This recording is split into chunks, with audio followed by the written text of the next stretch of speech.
Calabar's middle distance runner Farquharson impressed many spectators at last weekend's corporate area development meet at the National Stadium.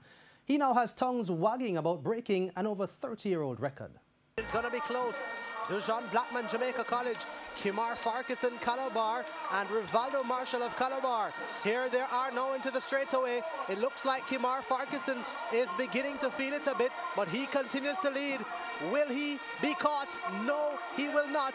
He now wins it going away. It's going to be Farquharson. Look at the clock, 1:49.77. That, ladies and gentlemen, is fantastic. Farquharson crossed the line in 1 minute, 49.79 seconds for victory in the Class 1 boys 800 meters. And that performance had spectators tongue wagging. However, there was a bit of disappointment on the face of the 17-year-old at the end of the event. I went to races to run 1:48, but he never came.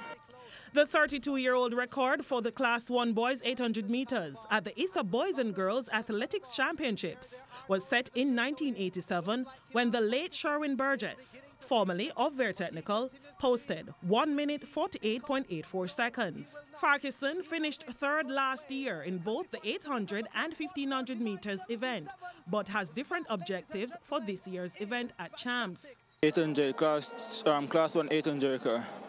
Meanwhile, Kingston College dethroned Calabar of the boys' title after amassing 446 points to finish 94 points ahead of their Red Hills Road rivals, who tallied 352 for the runner-up spot. Jamaica College, who was impressive on the day, ended third on 341, Excelsior fourth, 123, and Woolmer's boys 104, completing the top 5. Excelsior retained the girls' title with a total of 314.5 points, finishing ahead of Immaculate Conception 232.5, the Queen's School third on 194, Woolmer's girls fourth 171, and Convent of Mercy Alpha 139.5, rounding out the top 5. The final stop in the Digicel Grand Prix will be the GC Foster Classic on Saturday in Spanish Town. Trishonda McGowan, TVJ Sports.